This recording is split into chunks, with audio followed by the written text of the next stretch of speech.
चार भाई होते हैं, एकजुट, संगठित, एक ऐसा जिसका बौद्धिक स्तर बहुत मजबूत, किसी को भी अपने बौद्धिक ज्ञान से समझा सकता, सिखा सकता। और एक भाई ऐसा जो बाहुबल में बहुत मजबूत, जिसको पकड़ ले उसको तुरंत उठाकर धोबी पछाड़ मार दे, बहुत ताकतवर। और एक भाई कैसा, आर्थिक रूप से, अर्थ कमाने के लिए नंबर वन, जहां लगा दो पैसों का भंडार पूरा कर दे। और जो चौथा भाई था वो कार्य करने में निपुण, सेवा करने में निपुण, जहां कहीं खड़ा कर दो नंबर वन की सेवा, नंबर वन का कार्य कर। और उन चारों भाइयों का अपनी उन विशेषताओं के कारण दबदबा था पूरे क्षेत्र में, पूरे इलाके में, जहां निकल जाए लोग उनके नाम से कांपते थे, थर थर कांपते थे। और जब वो चाहे जो कुछ कर लिया करते थे। कुछ बगदुल भी थे, बगदुलों को तो बड़ी आपत्ति थी, क्योंकि जब उनका मन करता वो जाते बगदुलों के बाग में दो दो चांटे मारते और उनके अमरूद, आम, बाग बगीचों से निकाल के खा पी के अपना मौज लेते। अब बगदुल ने कहा भाई ये तो बड़ी बुरी स्थिति है, कैसे इनसे करा जाए, ये तो हावी हम लोगों पर। एक बड़ा चालबाज बगदुल था। चारों भाई बैठे हुए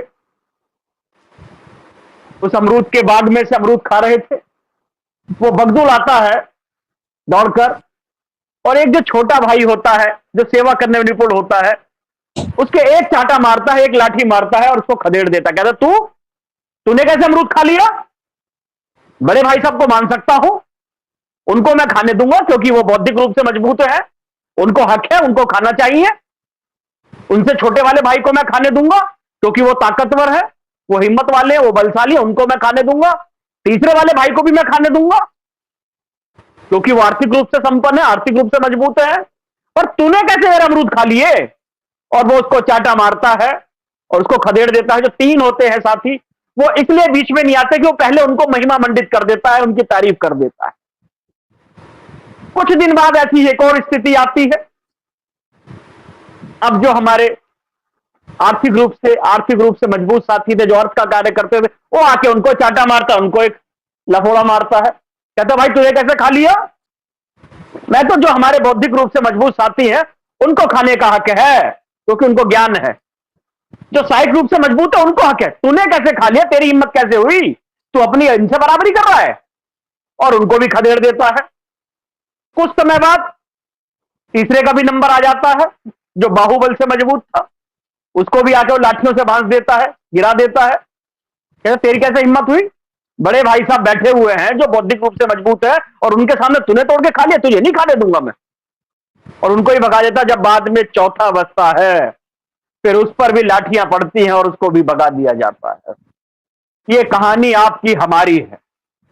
हम उन चार भाइयों की कहानी है जिनका डंका कभी पूरे विश्व भर में बजा करता था।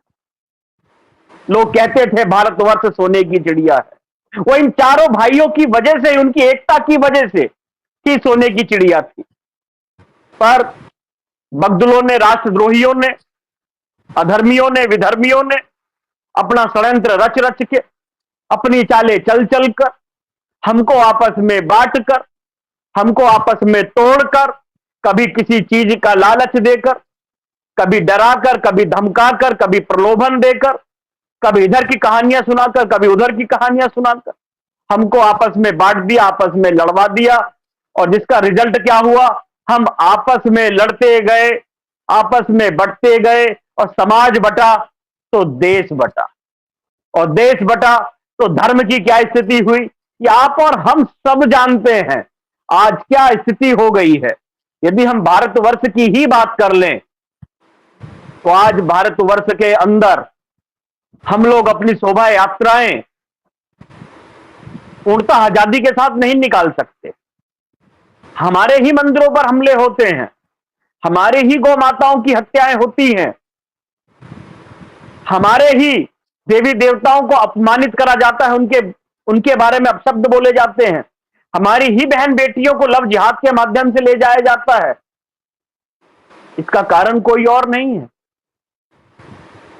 हम बट गए आपस में। हिंदू वर्सेस हिंदू खड़ा करा जाएगा, हिंदुओं को आपस में बांटने की कोशिश करी जाएगी। ये जातीय जनगणना उसी का आधार है, उसी का तरीका है, उसी को आगे बढ़ाया जा रहा है। अभी आप देख रहे हैं, गुर्जर आंदोलन शुरू हो जाएंगे, क्षत्रिय आंदोलन शुरू हो जाएंगे, वैश्य आंदोलन शुरू हो जाएंगे। आज भी एक समुदाय के लोग, हमारे ही साथी, दिल्ली आए हुए थे, जंतर मंतर घेराव कर रखा था, इसलिए यहां जी ऐसा हो गया, हमारी जातियों पर हमला हो गया, इसका हो गया। साथियों, जातियों की बात छोड़कर हम कब धर्म की बात करेंगे? हम कब सनातन की बात करेंगे? हम कब एकजुटता की बात करेंगे?